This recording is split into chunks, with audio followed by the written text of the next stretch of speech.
Exploring employees' abilities to adapt to flexible working conditions. The world of work is continuously transforming due to innovation and global competition. This has intensified due to the COVID-19 pandemic, which drove changes in our working lives. Many employees are now given more flexibility and autonomy to shape their own work. This can be positive for employees as it shifts the workforce away from the traditional top-down approaches in which workers have little agency. However, it can also be a burden that is forced upon employees who have little choice but to take on this responsibility.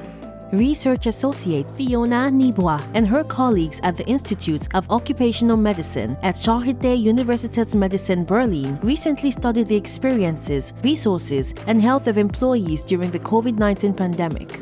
For Fiona Nibois, whether employees experience this change as positive or negative should be considered in context of their specific work design competences, or WDCs.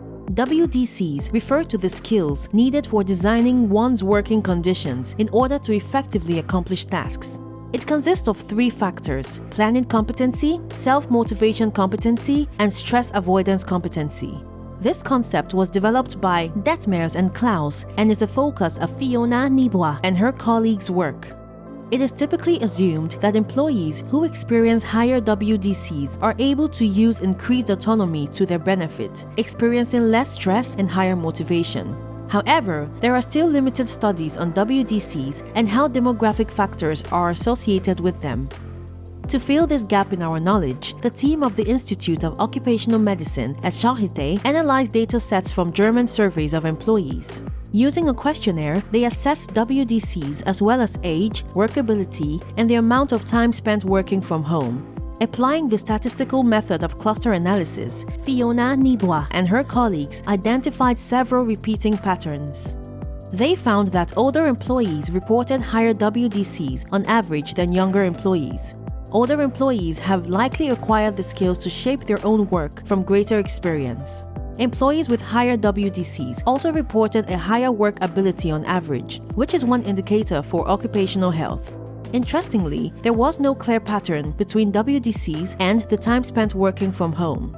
This research highlights the importance of WDCs in employees' ability to work and their occupational health. It might be assumed that older workers have more pronounced WDCs than younger workers, which strengthens their ability to work. This assumption should be examined in future studies. The current results suggest that WDCs can be acquired over time and that teams of different age groups can benefit from the experience of older colleagues.